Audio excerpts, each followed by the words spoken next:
কেউ যদি better option পেয়ে আমাকে ছেড়ে যায় আমার কষ্ট লাগে না। আসলে ভাই আমি চাই না কেউ আমার নিয়ে অসন্তুষ্ট থাকুক, কেউ তার জীবনে আনন্দগুলা নষ্ট হয়ে যায় বা কেউ পিছাইয়া পড়ুক।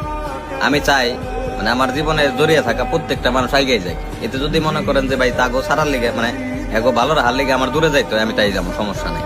মানে আর এরাও যদি মনে করেন যে মানে যদি কখনো মনে করে যে ও থাকতে ও আছে বিদায় আমাদের লাইফে এত সমস্যা, তাহলে তারা দূরে থাকুক। কারণ আমি ভাই কোনোদিনই মানুষের খারাপ চাই না। আমি চাই প্রত্যেকটা মানুষ ভাই এগিয়ে যায়, মন খুলে বাঁচুক। মানে মানে মানুষগুলা যখন আপনি অনেক ভালোবাসবেন কেউ, অনেক ভালোবাসার পর যখন ওই জিনিসগুলা না বুঝবো, তখন আপনার এইসব কথা কওয়া ছাড়া আর কোনো উপায় থাকবো না। তখন আপনি নির্দ্বিধায় মানে জোর অধিকার খাটান বাদ দিয়ে আপনি ওরা মুক্ত করে দিবেন। যদি মুক্ত করে দেন তাহলে আপনি ভালো থাকবেন। কারণ অনেক করে ভালোবাসার পর যদি কেউ না বুঝে, তাহলে ওরে ভাই জোর করার কিছুই নেই। অনেক ওরে মুক্ত করে দিবেন, এটা বন্ধুই হোক, ভাই বেড়া দিয়ে হোক, গার্লফ্রেন্ডই হোক, মানে ওরা মুক্ত করে দেন। মুক্ত করে দিলে তারপরে যদি ও আসে তাহলে আপনি রিয়াল ভালোবাসে, আর যদি না আসে তাহলে ভাই খাল্লি বাল্লি। এটা নিয়ে ভাই মন খারাপ করে কি হইব? ও যে এক কথাই শেষ যে আমি ওকে ভালো লিগা ওকে ছাইড়া দিলাম, বা আমি ওকে লাইফে আছি